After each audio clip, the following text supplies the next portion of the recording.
Stefan Quandt and his sister Suzanne Clayton own, between them, 47% of BMW. Their combined fortune at recent count is worth roughly 35 billion euros. They are the wealthiest siblings in Germany, and if you asked 100 well-read Germans on a street in Munich to name them, most could not. That is not an accident.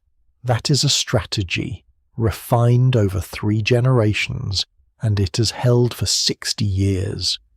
The strategy cracked in October 2007. On a Wednesday night on public television, a documentary called Das Schweigen der Quandts, The Silence of the Quandts, ran for 90 minutes on ARD and did something the family had spent 6 decades preventing.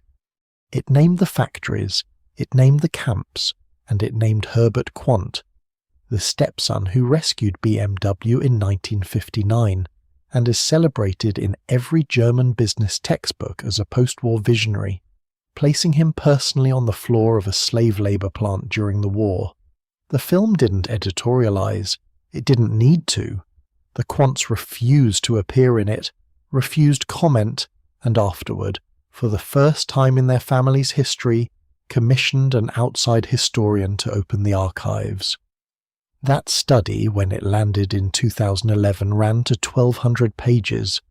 Its central conclusion was 1 sentence long.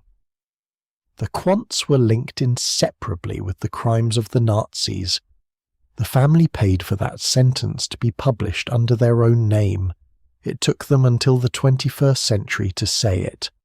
To understand why the silence held so long, and why it broke when it did, you have to follow the fortune backward through 4 generations of German capitalism, 2 world wars, 1 denazification tribunal, and a single post-war transaction in Munich that turned a compromised industrialist into a national hero. The story does not begin in a boardroom.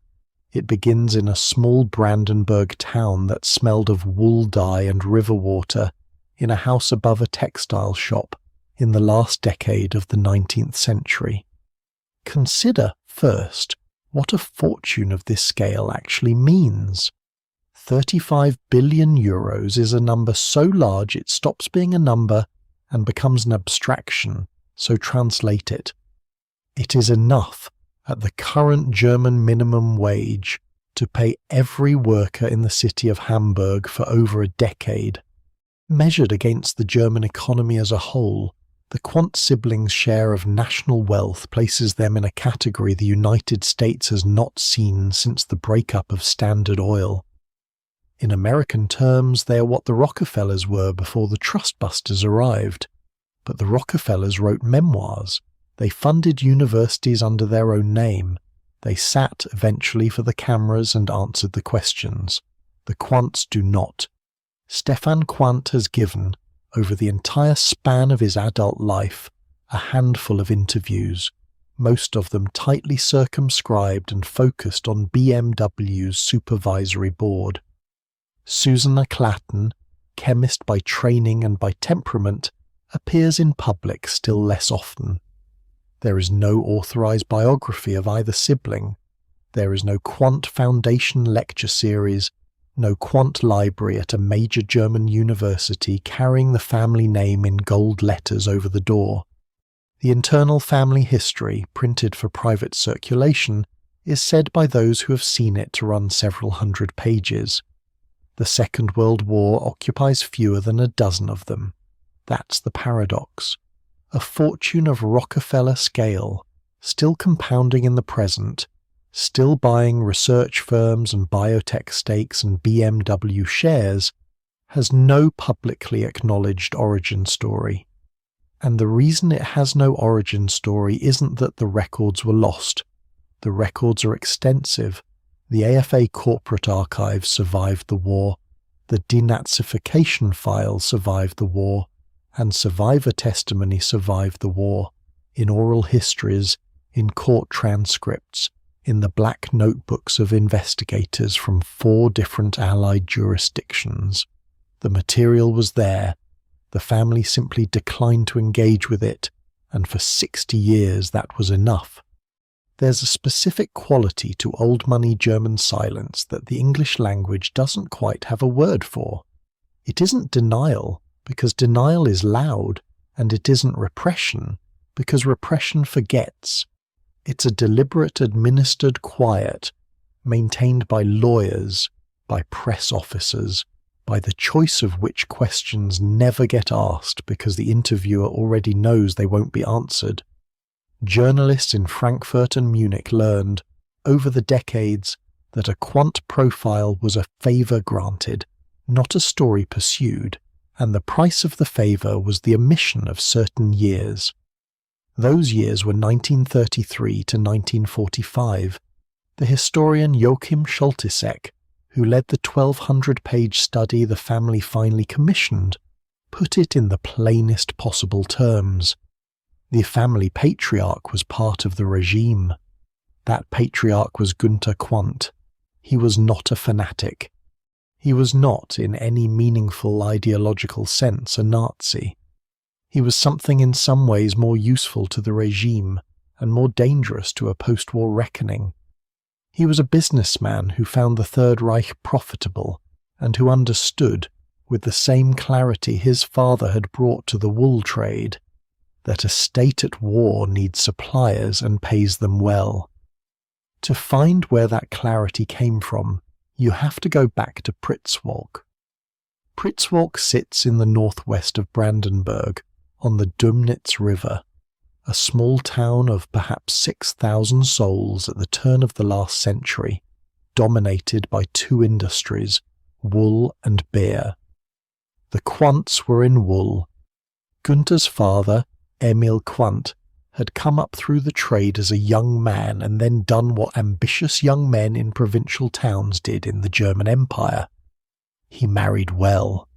In 1883, the year Günther was born, Emil married into the family of a wealthier textile manufacturer, a firm that would later be known as Reichswolle AG, and by that marriage he consolidated a small merchant operation into something closer to a regional producer.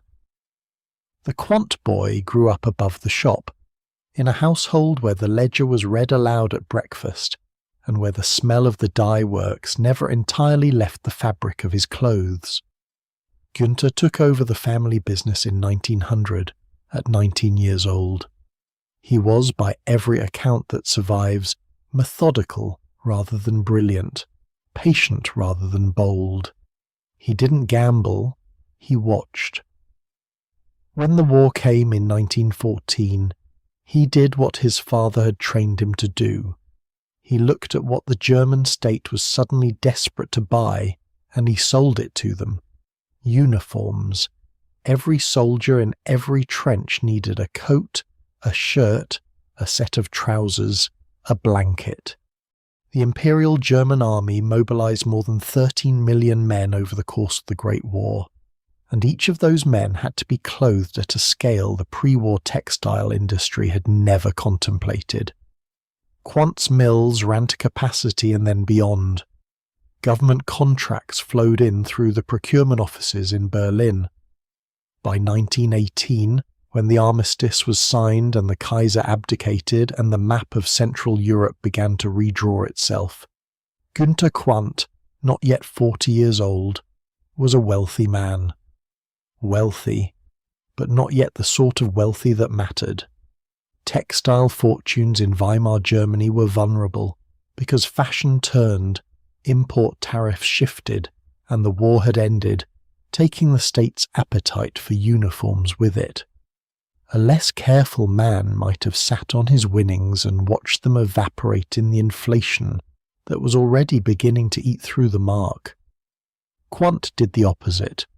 He looked at the chaos of the early 1920s, the hyperinflation, the strikes, the reparations, the wheelbarrows of banknotes it took to buy a loaf of bread in the summer of 1923, and he saw a shopping list. This is the moment that defines everything that follows, and it is worth slowing down inside it, because the pattern established here repeats, with rising stakes, for the next 30 years. Hyperinflation, in its severest phase, destroys creditors and rewards debtors. It also destroys anyone whose wealth is denominated in cash or bonds, and rewards anyone whose wealth is denominated in things. Quandt had things. He had mills, he had inventory, and crucially he had hard currency reserves salted away during the war years, along with short-term liquid capital he could deploy at speed. All around him, other industrialists, other family firms, other regional manufacturers were watching their working capital dissolve into wallpaper. He bought them, and he bought them at fractions of their book value. He bought potash mines in central Germany, metalworking firms including the Industriewerke Karlsruhe, minority and majority stakes in armaments-adjacent companies, and, in the transaction that would matter most, in 1922, a controlling interest in Akkumulatorenfabrik AG, a battery manufacturer headquartered in Hagen in the Ruhr Valley. AFA, in another generation, and after a name change, it would be known as Varta. In the meantime, it was something even more valuable than a consumer brand. It was a battery company positioned to supply, if the political weather turned again, the electrical systems of every submarine, every torpedo, every field radio, and eventually every guided rocket that a rearming German state might ever want to build. Quandt could not have known, in 1922, exactly which war his batteries would power. He did not need to. He had understood something structural about the German economy that most of his competitors had not. A country that had lost one war and been humiliated at Versailles. A country whose officer class was quietly furious and whose industrialists resented the reparations regime.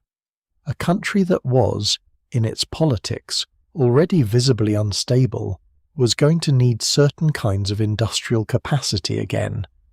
Batteries were one of those capacities. So were shells. So were the small precision metalworks that could pivot from sewing machines to gun sights on 6 weeks' notice. He accumulated all of them. By the mid-1920s, the Quandt portfolio was no longer a textile business with sidelines.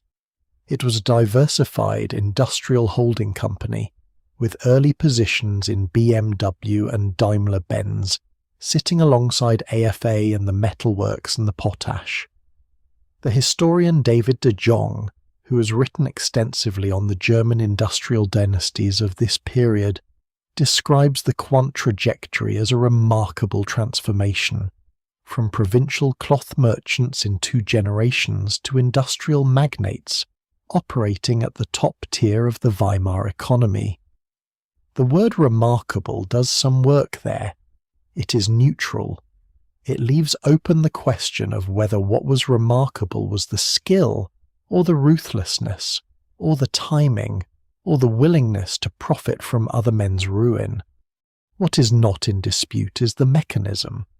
Quandt's fortune was structurally dependent on the German state being in some form of crisis. In peace, in stability, in an ordinary functioning market economy, with predictable prices and honoured contracts, Günther Quandt was a competent industrialist. In war, in inflation, in political collapse, he was something more. He was the buyer standing on the corner when the fire brigade left. He was also, importantly, not a political man in the ordinary sense. He did not give speeches. He did not fund parties, not in the visible way the Krupps and the Thysens funded them. Through most of the 1920s he maintained relationships across the political spectrum, contributed to trade associations rather than to ideologues, and made a point of appearing in the industrial press as a technocrat rather than a partisan. That neutrality was itself a kind of capital. It meant that when the political weather turned again, and it did turn, quickly and violently at the end of the decade, Quandt was positioned to move in whatever direction proved most profitable. The Depression arrived in Germany in the autumn of 1929, and by 1932 unemployment had reached 6 million. industrial output had collapsed by nearly half, and the political centre that had held the Weimar Republic together, more or less for a decade, was disintegrating from both sides at once. Communists in the streets, brown shirts in the beer halls, chancellors rotating through the Reichstag every few months, and in Berlin's boardrooms, a quiet, urgent conversation about which of the extreme parties, if it came to a choice, would be more compatible with the continued operation of German industry. The answer, by January 1933, was known. Hitler was appointed Chancellor on the 30th of that month, and within weeks the machinery of the Nazi state began to be assembled around and through the existing industrial economy. Some industrialists resisted, at real personal cost, some fled, and most adapted. Günther Quandt adapted. He joined the NSDAP in May 1933, 4 months after Hitler took power. In the party's own internal reckoning, he wasn't an early adherent. The true believers, the men who had joined in the 1920s when membership was a marginal act of political extremism, held their early membership numbers as badges of ideological purity. Quandt's number wasn't one of those. He was what the party's cadres, half contemptuously, called a Märzgefallener, a March casualty, the sardonic term for the wave of opportunists who joined after the March 1933 elections consolidated Nazi power. He joined for access, he joined for contracts, and he joined because it had become clear that in the new Germany, membership in the party was going to be the price of doing business at the scale he intended to do it. The party understood the transaction and accepted it. What the party wanted from men like Quandt was not ideology. It was capacity. It was factories that could pivot to arms production. It was managers who could deliver on delivery schedules. It was a supply chain that could clothe, feed, arm and power a rearming Wehrmacht. Quandt could provide all of that, and the regime rewarded him accordingly. In 1937, Hitler personally bestowed on Günther Quandt the title of Wehrwirtschaftsführer, leader in the military economy. The title was not merely honorary. It designated a specific class of industrialists deemed essential to the war economy, granted privileged access to raw materials, government contracts, and critically, labour. It also carried obligations. A Wehrwirtschaftsführer was expected to deliver on schedule at scale, with whatever workforce was made available to him, and by the late 1930s, and increasingly through the war years, the workforce made available was not made up of German volunteers. By 1943, according to the classifications the regime maintained on its own senior industrialists, Günther Quandt was one of the 10 wealthiest men in the Reich. The core of that wealth was no longer textiles. It was AFA, and it was Deutsche Waffen- und Munitionsfabriken, DWM, the arms and munitions conglomerate in which Quandt had built a controlling position through the 1930s.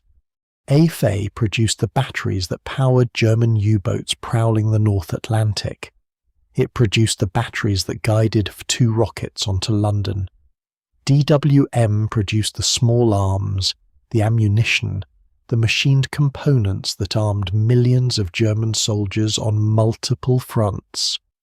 The profits were, by any measure, enormous, and the way Günther Quandt structured his role within his own empire, during precisely the years those profits were being generated, would become, after the war, the central architecture of his legal defence.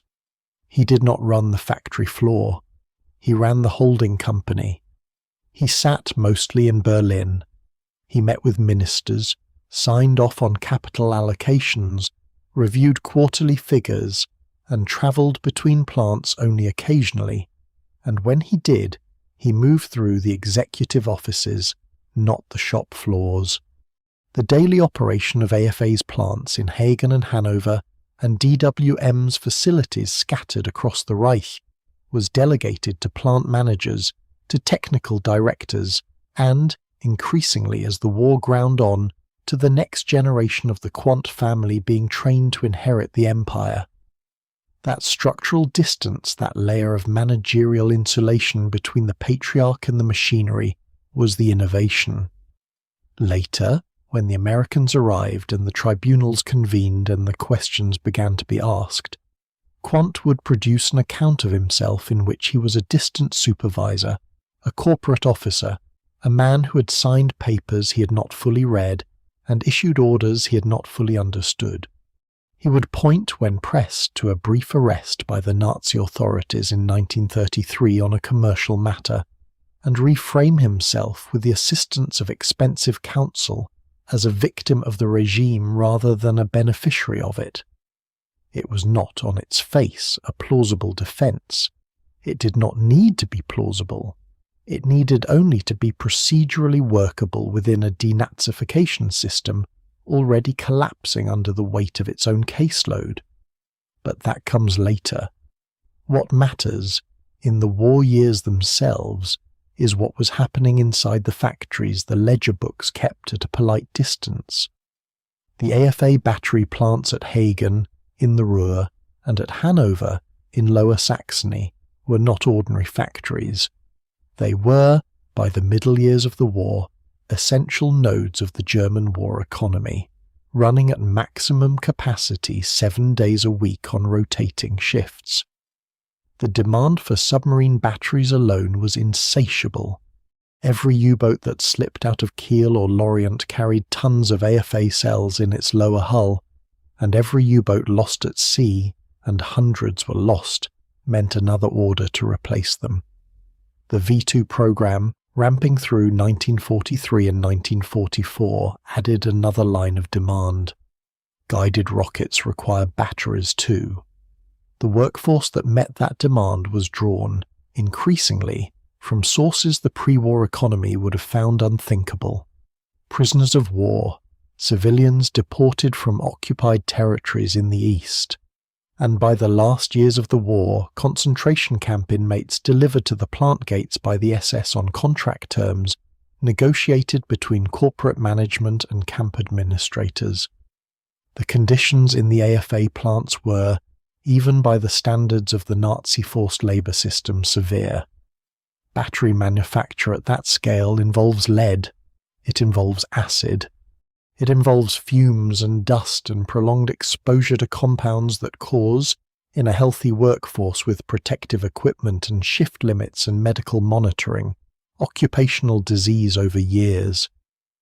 In a workforce of starving, exhausted concentration camp prisoners with no protective equipment, minimal rations and shifts stretching to 12 and 14 hours, the effects were not measured in years, they were measured in weeks.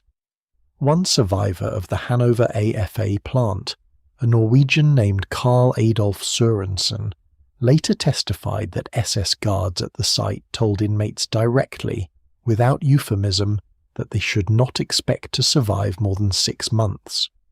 The lead exposure alone would kill them, and if the lead did not, the exhaustion would. The Hanover plant, according to internal records that surfaced decades later, operated on a business logic that accepted, as a routine cost of production, roughly 80 deaths per month among its forced labourers. 80 men and women, each month, one plant, worked to death making batteries for submarines. 80 per month, 960 per year. Those aren't numbers from a partisan retelling. They're figures documented in the surviving corporate and camp records, cited in the peer-reviewed historical work the family itself eventually commissioned. The company knew, the camp administrators knew, and the plant managers knew. And in Berlin, in the holding company offices, the quarterly production figures came in on schedule, and the batteries went out on schedule, and the profits accumulated in accounts that would, in due course, be inherited by the next generation. Who was on the factory floor supervising this? Not Günther Quandt, not usually. He had built the distance deliberately, and he maintained it. But the empire he was building was a family enterprise, and the men he was training to inherit it were not going to inherit it from a safe office in Berlin. They were going to have to know the operations. They were going to have to walk the plants. They were going to have to look in person at what the ledger language of supply and profit actually described. One of those men was his son by his first marriage, Herbert Quandt. In the war years, Herbert was in his 30s, half blind from a childhood illness, quiet, methodical, and being groomed as the family's next-generation industrial manager. And unlike his father, Herbert was not going to be able to claim, when the tribunals came, that he had merely signed papers in Berlin. Herbert, during the war, was on the floor. Herbert Quandt joined the AFA Executive Board in 1940. He was 29 years old, and the appointment was not ceremonial. His father had decided that the boy who could barely see was going to run the operational side of the battery empire, and by 1940 that empire was the single most strategically important supplier of stored electrical power to the Kriegsmarine. Herbert's specific portfolio inside AFA was personnel. He was the director responsible for labour, which is to say, in the actual operating conditions of a 1943 German war plant staffed by transferred concentration camp prisoners, he was the executive whose signature and whose presence stood behind the arrangements by which those prisoners were requisitioned, housed, worked, and replaced. The Hannover-Stöcken plant, on the northwestern edge of the city, was the largest AFA facility in the country, and by 1943 Hannover-Stöcken had something almost no other German industrial site had: its own concentration camp. Not a labour barracks, not a factory dormitory, but a concentration camp, administered as a satellite of Neuengamme, the main camp outside Hamburg, and operated on the AFA site itself, adjacent to the production halls, for the exclusive benefit of AFA production. The prisoners were transferred in from Neuengamme by the SS under contract. The plant paid the SS a daily rate per prisoner. The SS delivered the bodies, and AFA delivered them back at the end of a shift, or did not, depending on the day. The prisoners came from across occupied Europe. Jewish inmates transferred through the camp system. Resistance fighters from France, from the Netherlands, from Norway. Soviet prisoners of war reclassified as slave labour. Political prisoners, German and foreign. And the work they were assigned inside the plant was the most lethal work AFA had to offer. Battery manufacture in 1943 required men to stand for hours over vats of sulfuric acid, to handle lead plates without gloves, to breathe air thick with lead dust and acid vapour in unventilated halls. The gas from the charging process, hydrogen mixed with fine acid mist, corroded the lungs. The lead entered the bloodstream through the skin and through the breath. There was no equipment issued to protect against any of it, because equipment cost money, and the workforce by design was replaceable. The internal AFA planning documents from the period used a specific word for the death rate they anticipated. The word was fluctuation. Fluctuation. It appeared in production forecasts and it appeared in labour allocation planning. It was the accounting term for how many prisoners the plant expected to lose per month, and therefore how many replacement prisoners the SS would need to deliver to maintain output. The projected fluctuation at Hannover-Stöcken was between 40 and 80 prisoners per month. That was the number written into the plan. It wasn't the number that shocked management when it turned up in the after-action review. It was the number sitting in the plan from the start. Herbert Quandt was the personnel director, the executive to whom that planning document was addressed. He read it, he approved it, and he operated inside its assumptions, and he was, according to the post-war testimony collected by investigators and later reviewed by Joachim Scholtisek's team, physically present at the plant. He walked the halls and he inspected the operation. He knew what the workforce looked like, because he had seen the workforce. He knew what condition the prisoners arrived in and what condition they left in, because those things happened in front of him. Scholtisek, whose 1,200-page study the family itself paid for, arrived at a phrase for Herbert's disposition in these years. He did not call it enthusiasm. He did not call it ideology. He called it ethical indifference. The historian's judgment, rendered in careful academic prose, was that Herbert Quandt was not a fanatic. He was something arguably worse. He was a manager who did not consider the moral character of what he was managing to be part of his job. That distinction between the ideologue and the indifferent administrator would become the entire architecture of the post-war defence. The ideologues could be tried.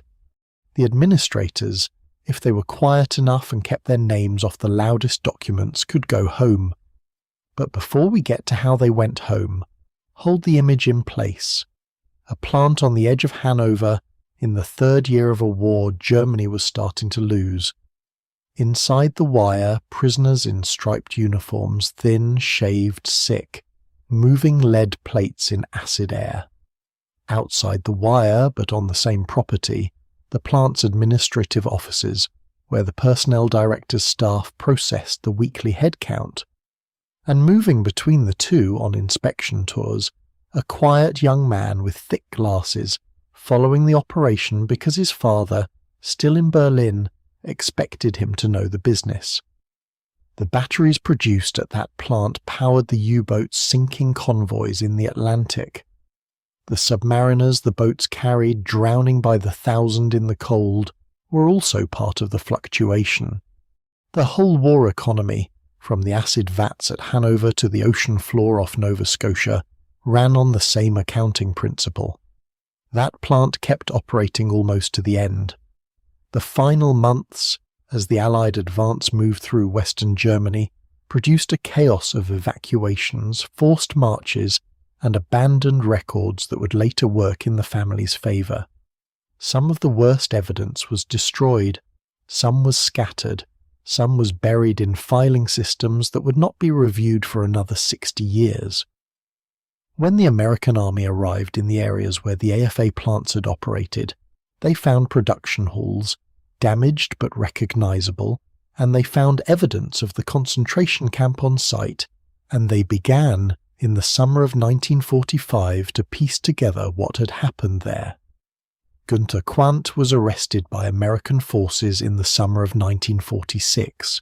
He was 72 years old, one of the most identifiable industrialists in what had been the Reich, holder of the Wehrwirtschaftsführer title Hitler had personally awarded him, and a member of the Nazi Party since May of 1933. He was taken to an internment camp at Staumüller, near Paderborn, in the British zone, where suspected major offenders were being held while their cases were prepared. He remained there for 18 months. The system that would process his case was called Entnazifizierung, or denazification. It had been designed by the Allies in the immediate aftermath of the war as an administrative sorting procedure, run through panels called Spruchkammern, staffed by German lay judges under Allied supervision. Every adult German in the occupation zones was required to fill out a questionnaire, the Fragebogen, listing party memberships, employment history and wartime activity. Based on the answers and any supporting evidence, the subject was sorted into one of 5 categories: major offender, offender, lesser offender, fellow traveller, and exonerated. Each category carried a different consequence, from imprisonment and confiscation at the top, to a small fine below that, to nothing at all at the bottom. The system was on paper comprehensive. In practice, by 1947, it was collapsing under its own volume. Millions of cases had been opened. The lay judges were overwhelmed. The evidentiary standards had never been rigorously specified, and the political weather, in the space of 18 months, had changed completely. The Soviet Union, which had been an ally in 1945, was now, by the middle of 1947, the emerging adversary of a Cold War whose front line ran directly through occupied Germany. The Americans and the British, who had begun the occupation intending to purge the German industrial class, were reconsidering. They were going to need that class. They were going to need German factories running again, German engineers back at their desks, German capital participating in a Western economic bloc that could hold a line against Moscow. The appetite for prosecuting industrialists was, month by month, diminishing. Günther Quandt's case was transferred eventually to a Spruchkammer in Starnberg in Bavaria, in the American zone. Starnberg was not where his crimes had occurred. His plants had been in Hanover, in Berlin, in the Ruhr. Starnberg was where he had property and where his family had connections. The panel that heard his case was composed of local lay judges with no specialized background in industrial war crimes and no access to the corporate records that would have exposed the actual operations of AFA during the war years. What the panel did have was a set of character witnesses, business associates, former employees willing to describe him as a fair employer, statements to the effect that he had, on occasion, intervened to protect specific individuals from Nazi persecution, including in some accounts Jewish business partners of his earlier years. These interventions, insofar as they occurred, were real. They were also in the context of a fortune built on Orionization purchases and a workforce that had included thousands of forced labourers and concentration camp prisoners, minor. The public prosecutor assigned to the case did not press. The record of the proceeding shows him describing Günther Quandt as essentially an industrious worker, a productive citizen, a man who had run his companies with professional competence and could not reasonably be held responsible for the crimes of the regime he had served. The Wehrwirtschaftsführer title, the personal award from Hitler that certified him as a leader of the armament economy, was treated as an administrative honorific rather than as evidence of integration into the war machine. The AFA plants and their concentration camp workforce were not the subject of sustained questioning. The documents that would have made sustained questioning possible were not in the room. In July of 1948, the Spruchkammer issued its ruling. Günther Quandt was classified as Mitläufer, fellow traveller, the fourth of the 5 categories, and the lightest classification available short of outright exoneration. It carried a fine, it carried no confiscation of assets, and it carried no bar on business activity. It was functionally a document declaring that the second wealthiest industrialist in Nazi Germany had been, in the eyes of a Starnberg lay panel in the summer of 1948, a man who had drifted along with the times. Benjamin Ferencz, the American prosecutor who had led the Einsatzgruppen trial at Nuremberg and who lived long enough to review the evidence that emerged in later decades, said plainly what the Starnberg panel had missed. With the documentation available by the end of the century, Ferencz argued, Günther Quandt would have been indictable as a major war criminal.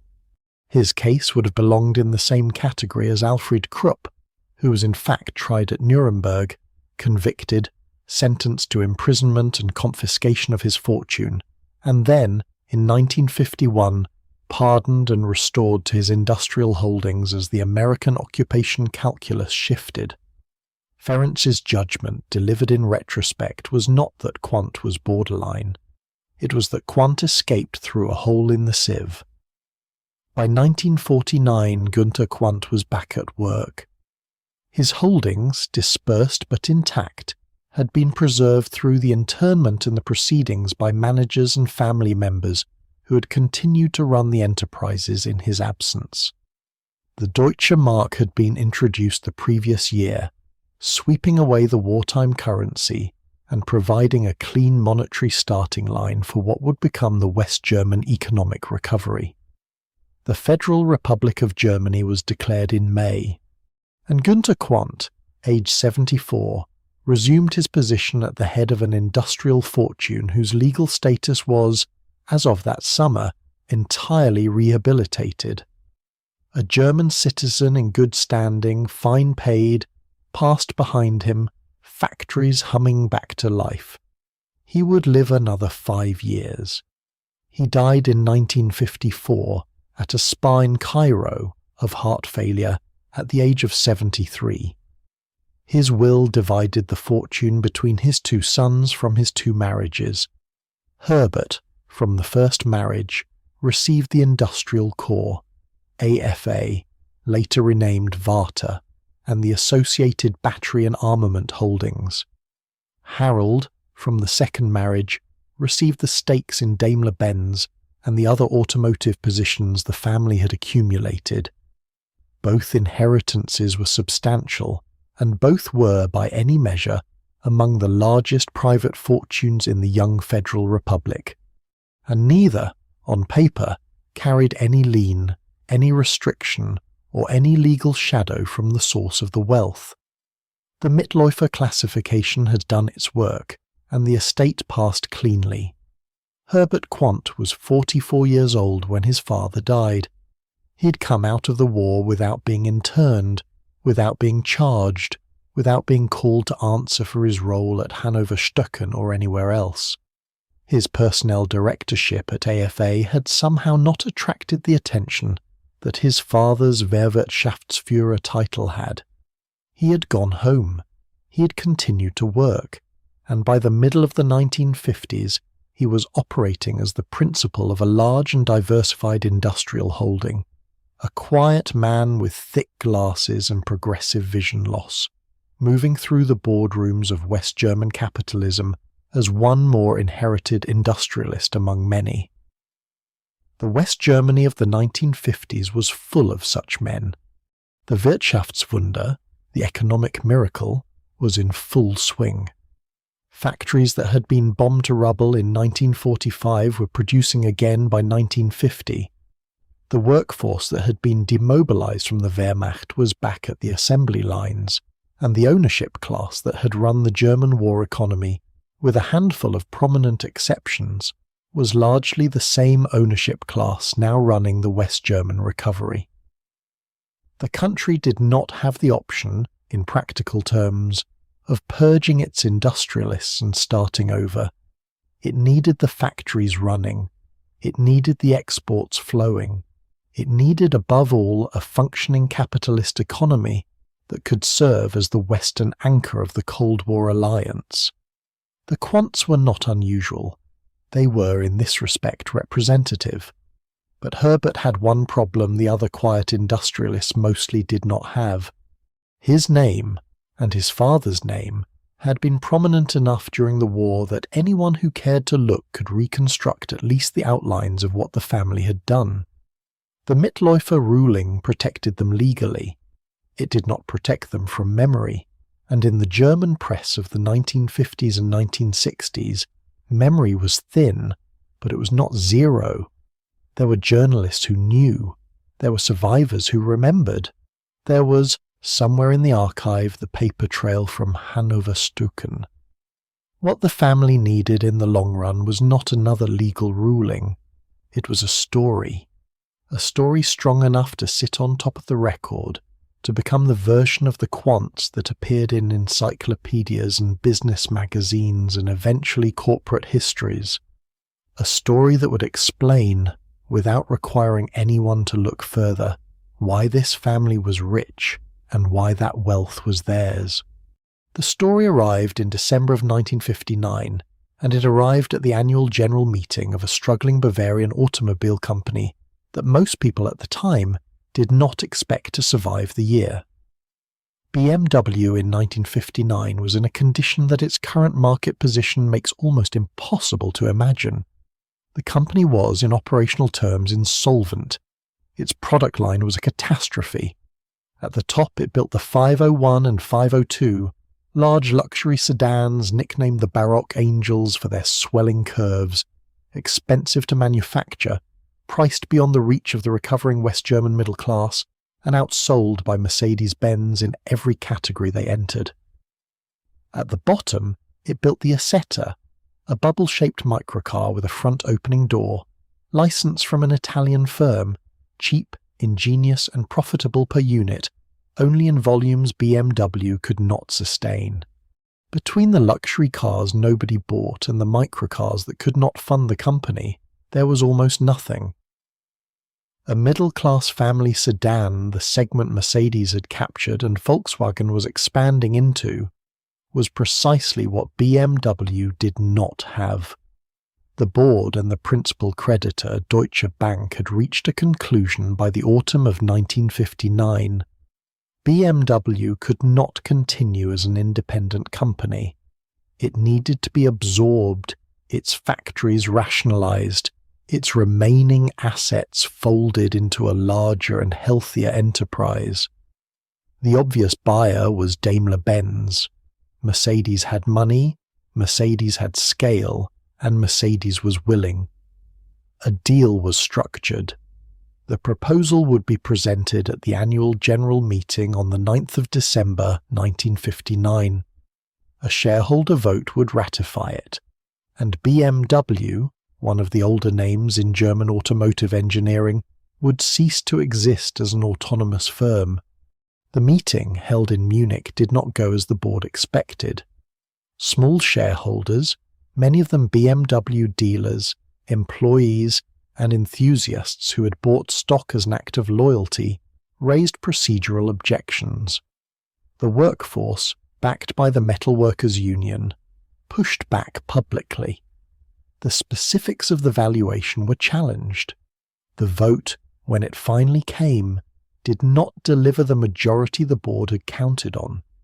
The Daimler-Benz absorption did not pass.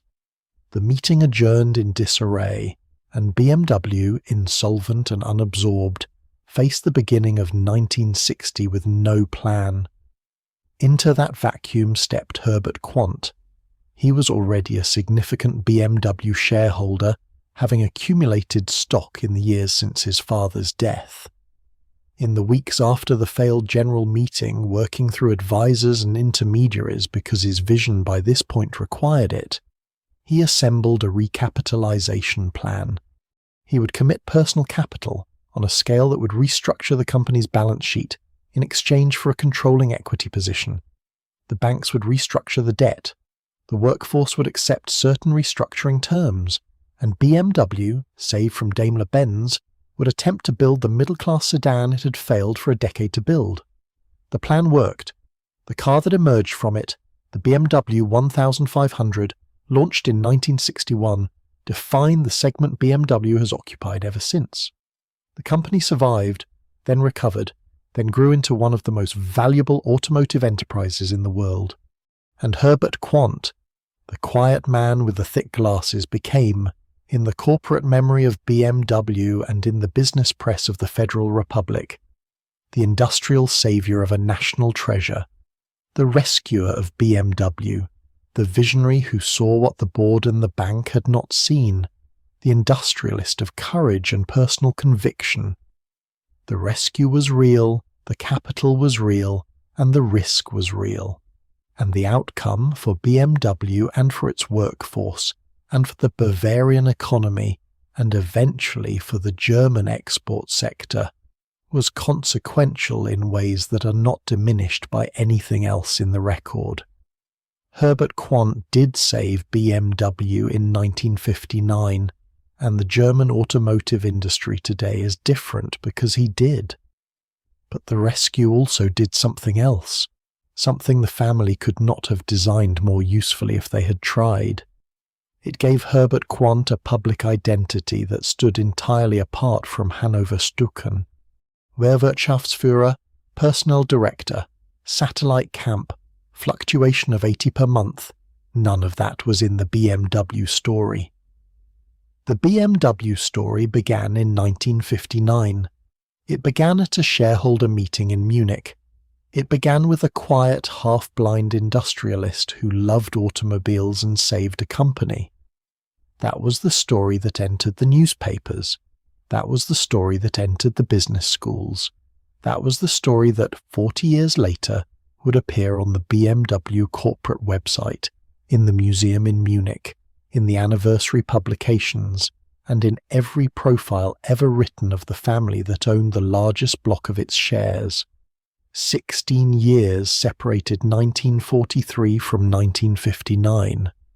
In 1943, Herbert Quandt was walking the floor of a plant where prisoners were dying at a rate of 80 per month, producing batteries for U-boats. In 1959, Herbert Quandt was the celebrated saviour of a Bavarian automaker. The same man, the same career, the same fortune, moved from one asset to another and legitimated in public memory by the second act. The question the family would have to live with eventually was whether the second act could hold the weight of the first. For a long time it did. For 60 years effectively it did. The BMW rescue was strong enough as a story to keep the questions about Hanover and about Staumüller and about the Starnberg ruling off the front page. The West German press mostly did not press. The heirs, when they inherited, did not volunteer. The family maintained a silence that was not quite denial and not quite acknowledgement, and the silence held. Until, in the autumn of 2007, a television film went to air in Germany, and the story that had been managed for 2 generations arrived, at last, in the living rooms of the country that had built its industrial recovery on top of it. The film was called Das Schweigen der Quandts, The Silence of the Quandts. It aired on September 30th, 2007, on ARD, Germany's largest public broadcaster, at a time slot designed for serious investigative journalism. 90 minutes, no narrator tricks, no dramatic reenactments, no swelling orchestral score. Just documents, photographs, testimony, and the exposed architecture of a silence that had survived longer than most buildings in post-war Germany. Erich Friedler and Barbara Siebert had spent 5 years making it. 5 years of archival research, of tracking down documents that the family had never expected anyone to assemble into a single narrative, of interviewing survivors and historians and, where they could, attempting to reach the family itself. The Quandts did not participate. They did not comment. They did not acknowledge the production's existence during those 5 years. When camera crews attempted to film near family properties, they were turned away. When written requests for interviews were submitted through attorneys, the response was silence. The family's institutional posture, refined across 6 decades, was not to deny. Denial would have required engaging with the substance of the questions. The posture was simply not to be present in any room where the questions were being asked. Friedler and Siebert built the film without them. They built it on corporate records from AFA's wartime plants, on concentration camp administration documents, on the Spruchkammer files from Starnberg, on the denazification records that had classified Günther Quandt as a mere follower. They built it on the testimony of Benjamin Ferencz, then 97 years old, a former prosecutor at the Nuremberg trials, who reviewed the evidence assembled by the filmmakers and stated, on camera, that the documentation was sufficient for prosecution, that the evidence had always been sufficient, that the failure to prosecute was a failure of will, not of proof. The film named 50,000 forced labourers across the Quandt industrial empire. It named the camps. It named Hanover Stuken and its documented death rate. It named Herbert Quandt's role as personnel director, his physical presence at the plants, his signature on documents that referenced the labour supply. And it named the 60 years during which no member of the family, not Günther before his death in 1954, not Herbert before his death in 1982, not the heirs who inherited after them, had publicly acknowledged any of it. That was the film's real subject, not the crimes themselves, which were documented in archives available to any researcher willing to look. The subject was the silence, the specific, sustained institutional effort required to maintain, across 3 generations and 6 decades, a public identity that simply did not include the years between 1933 and 1945. The BMW rescue was not an accident of corporate history. It was the cornerstone of a replacement narrative, and the film made that function visible for the first time to a national audience. What the documentary understood, and what gave it its particular force, was that the silence had never been passive. Silence on this scale, maintained this long, by a family this wealthy and this publicly visible, required active management. It required lawyers who knew which questions not to answer. It required a media strategy built entirely on absence. It required that every profile, every magazine feature, every anniversary celebration, every BMW corporate history begin in 1959 and never reach backward past that date. The silence was not a gap in the record. It was the record. It was the family's most consistent and most expensive product, maintained with the same discipline they applied to their industrial holdings. And then, on a Sunday evening in late September 2007, it broke. The broadcast drew immediate and sustained national press coverage. Newspapers that had, for decades, written about the Quandts exclusively in the context of BMW and Varta and philanthropy, now carried the wartime record on their front pages. The question was no longer available to be avoided because it was no longer being asked privately by individual journalists who could be declined one at a time. It was being asked by the public record itself, assembled and broadcast to millions of viewers in a single evening. 5 days after the broadcast, 4 members of the family issued a joint statement: Stefan Quandt, Susanne Klatten, Gabriele Quandt-Langenscheidt, and Sven Quandt. The statement said they were deeply shaken by the contents of the film. It said they acknowledged that the family's wartime history required examination, and it announced that they would fund an independent historical study to be conducted by a professional historian with full access to private family archives. The statement was carefully constructed. It expressed emotional response and committed resources, but it did not at any point use the word responsibility. It did not apologize. It didn't name any specific victim, any specific camp, any specific death. It did not acknowledge what the family had known, or when they had known it, or why 60 years had passed without a single public word. The statement was, in its own way, a continuation of the discipline. Even in the moment of apparent acknowledgement, the family controlled the frame. They were shaken. They would commission a study. The study would establish the facts. The facts would be historical, which is to say, at a distance, managed, contained within a binding. The historian chosen was Joachim Scholtisek, a respected professor at the University of Bonn. He was given access to archives that had never been open to outside researchers.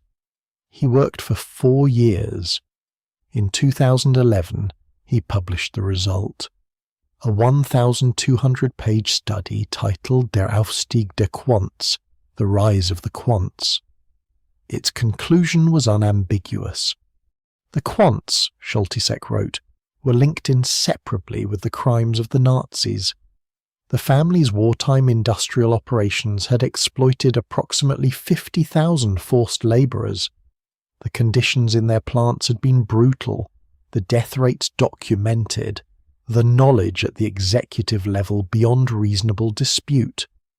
The study confirmed everything the documentary had asserted. It went further in some respects, drawing on internal family documents that Friedler and Siebert had not been able to access.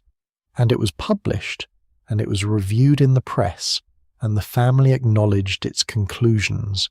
They did not dispute Scholtisek's findings. They accepted the history as established. And then something particular happened. something that reveals the difference between acknowledgement and consequence.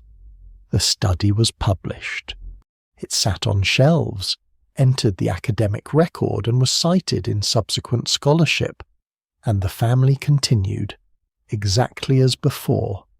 Stefan Quandt remained on the BMW supervisory board. Suzanne Klatten remained among the wealthiest individuals in Europe. The 47% stake in BMW remained in family hands. The dividends continued to flow. The fortune, built on Günther Quandt's wartime accumulation, preserved through Herbert Quandt's denazification escape, legitimated through the BMW rescue, remained intact, entirely intact, and functionally untouched by the revelation of its origins. The Scholtisek study became, over time, not a challenge to the family's position, but a component of its defense. They had commissioned it, funded it, opened their archives. They could point to it as evidence of transparency, of willingness to confront the past, of institutional responsibility. The study became proof that the family had dealt with the question, that it had been answered, that the matter was, in some administrative sense, closed. But certain facts remained outside the frame of that closure. The forced labourers who survived the Quandt plants, and the families of those who did not, were never compensated by the Quandt family directly. Germany established the foundation, remembrance, responsibility, and future in the year 2000, a collective fund to which German corporations contributed, designed to provide payments to surviving victims of Nazi-era forced labour. The Quandts participated in this fund. They were not among its leading contributors relative to the scale of their fortune or the scale of their wartime labour exploitation. The payments made through the foundation were modest by any measure, and they came not from the Quandts specifically, but from a collective mechanism designed in part to diffuse individual accountability across the broader structure of German industry. There was no individual reckoning, no direct payment from the family whose plants had consumed those lives to the families of those who were consumed. The fortune that Günther Quandt built on wartime production, that Herbert Quandt preserved through a lenient tribunal, that Herbert Quandt then invested into the BMW rescue, that then grew across 5 decades of German automotive exports into one of the largest private fortunes in Europe, passed to Stefan and Suzanne without interruption, without diminishment, without the specific personal cost that would have distinguished acknowledgement from management.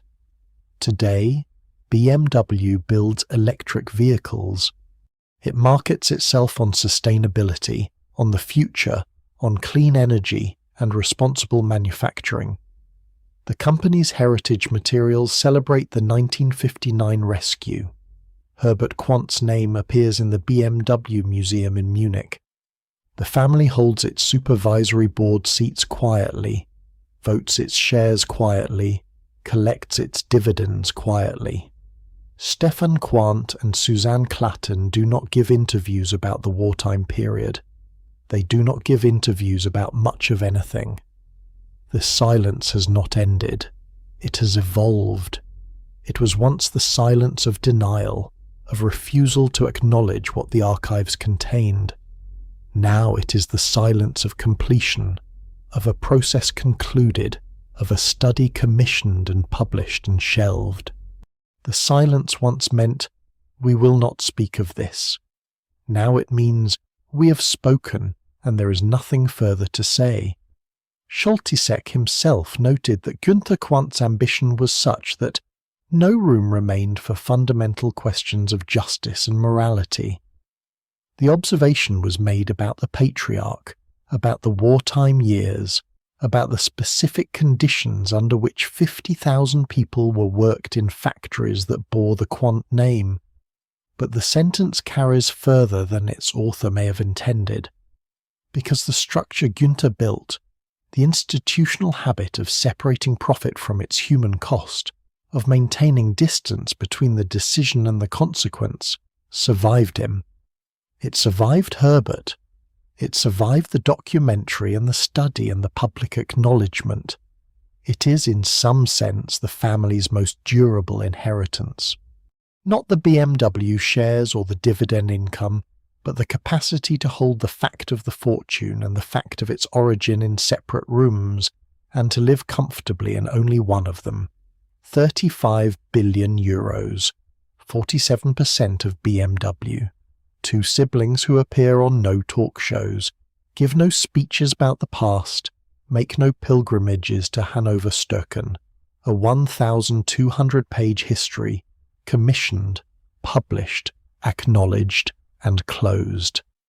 And beneath all of it, beneath the electric vehicles and the supervisory board meetings and the philanthropic foundations, the particular arithmetic that no commissioned study can resolve, the people who died producing batteries in those plants were never made whole, and the fortune those batteries built was never diminished.